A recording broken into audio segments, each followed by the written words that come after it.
रामकृष्ण हरी मंडळी, एका नवीन व्हिडिओमध्ये सर्वांचं स्वागत. तर आज आपण आलो आहे संतश्रेष्ठ संत ज्ञानेश्वर महाराज यांच्या पालखी सोहळ्यामध्ये.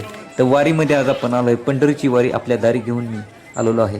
तर हीच अशी अनोखी अशी परंपरा महाराष्ट्रामध्ये व महाराष्ट्राची शान असणारी ही परंपरा आज आपल्याला शेकडो वर्षे जुनी असणारी ही परंपरा आज आपल्याला पाहायला मिळते. याच परंपरेमध्ये 20 ते 21 दिवस दरम्यान चालणारी ही सर्वात भव्य मोठी अशी वारी आज आपण पाहत आहोत. तर आपल्यासमोर सध्या संतश्रेष्ठ यांची बहीण मुक्ताई यांची पालखी आपल्यासमोरून चालली आहे. दिव्य घाटातून अवघड असा हा टप्पा पार करून या दोन्ही पालख्या पंढरपूरकडे प्रस्थान करत असतात. याच वारीच्या दरम्यान सर्वात अवघड असा समजला जाणारा टप्पा म्हणजे पुणे ते सासवडच्या दरम्यान असणारा दिव्य घाट. याच दिव्य घाटामध्ये माऊलींच्या रथाला ओढण्यासाठी एकंदरीत 5 बैलजोड्या जोडल्या जातात. माऊलीचा रथ नेहमी म्हणजेच आळंदी ते पंढरपूरच्या दरम्यान 2च बैलजोड्या ओढत असतात. मात्र या दिव्य घाटामध्ये आपल्याला 5 बैलजोड्या माऊलींचा रथ ओढताना पाहायला मिळतात. हा दिव्य क्षण पाहण्यासाठी आज आपण आलो. आपल्यासमोर सध्या आहे माऊलींचे अश्व आले. माऊलींचे अश्व आले की समजायचं की आपल्यासमोर थोड्याच वेळामध्ये माऊली येणार आहे. तर पाहूया वाट किती वेळ लागतोय अजून. सध्या यावर्षी माऊलींना येण्यासाठी थोडासा वेळ लागला, कारण यावर्षी दिव्य घाटाचे काम चालू असल्या कारणाने खूपच ट्रॅफिक जाम झालं. त्या कारणाने यावर्षी आपल्याला माऊलींच्या घाटामध्ये येण्यासाठी आपल्याला खूप वेळ अशी वाट पाहायला लागली. मात्र या वेळेची तमा न करता अनेक भाविक माऊलींच्या दर्शनासाठी आणि हा क्षण अनुभवण्यासाठी या ठिकाणी आपल्याला पाहायला मिळतात.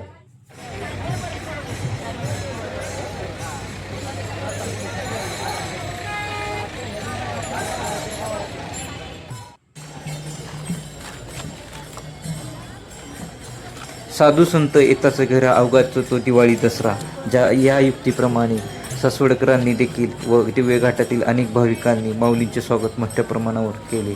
हेच साधू संत व 18 पगड जातीच्या लोकांमध्ये समाजाला सामावून घेणारी हीच माऊलींची वारी व महाराष्ट्रात व जगभर प्रसिद्ध होण्यासाठी आपण आपले व्हिडिओ आणि आपल्या परंपरा, महाराष्ट्रातील अनेक परंपरा दाखवत असतो.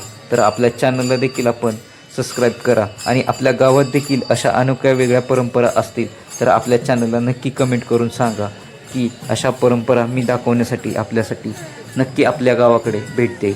तर मंडळी, हा व्हिडिओ वारीच्या दरम्यान आपण पाहत आहोत. तर वारीमध्ये देखील अनेक अशा परंपरा आहेत की आज देखील आपल्याला पाहायला मिळत नाहीत. माऊलींच्या वारीमध्ये देखील निरास्नान, गोल उभी रिंगणे आणि अनेक अभंग, कोणत्या वेळी कोणते अभंग म्हणतात, हे अशा अनेक गोष्टी आपल्याला या परंपरेच्या दरम्यान पाहायला मिळतात. ड्रोन कॅमेऱ्याच्या माध्यमातून आपल्याला मी आत्ता दाखवत आहे की दिव्य घाटाचा दिव्य असा सोहळा आपल्या या कॅमेऱ्याच्या माध्यमातून आपण पाहत आहोत.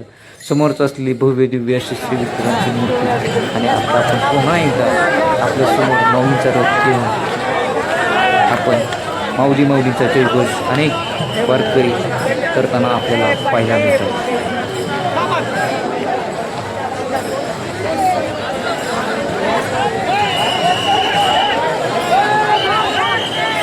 माऊलींचा रथ ओढण्यासाठी एकंदरीत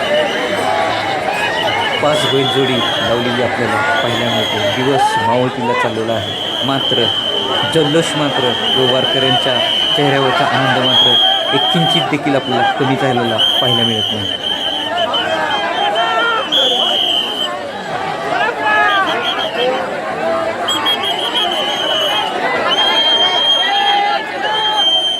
माऊलीच्या जयघोषामध्ये श्री माऊलींची पालखी आणि श्रीरथ आपल्या पुढे येत आहे. याच ठिकाणी माऊलींनी थोडा वेळ विश्रांती करून पुढे सासवडकडे माऊली प्रस्थान करणार आहे. थोड्या क्षणाच्या विश्रांतीनंतर बैलांना विश्रांती भेटल्यानंतर परत माऊली पुढच्या प्रवासासाठी आपले मार्गक्रमण करतात. मला ओढून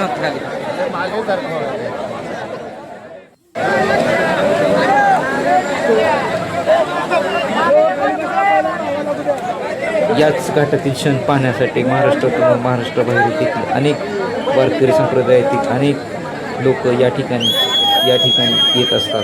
तर आपण देखील कधी हा क्षण पाहिला नसेल तर आपण देखील दिव्य घाटातील हा अस्मरणीय क्षण पाहण्यासाठी नक्की या आणि जर पाहता येत नसेल तर व्हिडिओच्या माध्यमातून देखील जरूर पाहत राहा.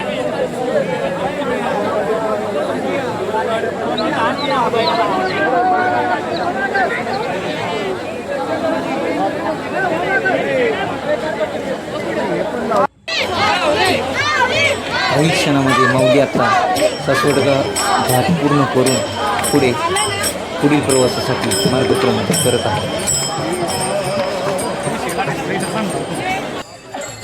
वारीच्या दरम्यान टिकण्यात आलेली ही क्षणचित्रे आपल्याला पाहायला मिळतात. आपल्यासमोर सगुण स्वरूप असणारे श्री विठ्ठलांची भव्य अशी दिव्य मूर्ती या ठिकाणी आपल्याला उभारलेली पाहायला मिळते. ही मूर्ती कोणी उभारली हे आपल्याला ठाऊक असेल तर कमेंट करून आपल्याला जरूर सांगा. मात्र हे दिव्य क्षण पाहण्यासाठी आपण विसरू नका आणि आपण देखील या सोहळ्यासाठी जरूर उपस्थित राहा. हे स्वर्गसुख याच ठिकाणी आपल्याला पाहायला मिळते.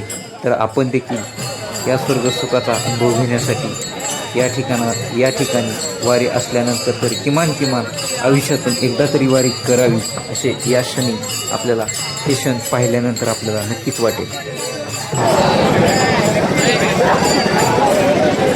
बाल स्वरूपातील ज्ञानराज माऊली ज्ञानोबा आणि अनेक लहानमुले देखील आपल्याला या वर्षीच्या वारीमध्ये येतात केलेला पाहिजे.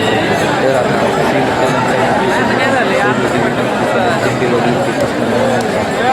विसावा आहे. याच विसाव्यापासून आपण आपला व्हिडिओ समाप्त करत आहोत. पुढील व्हिडिओ पाहण्यासाठी चॅनलला आपलं सबस्क्राईब जरूर करा.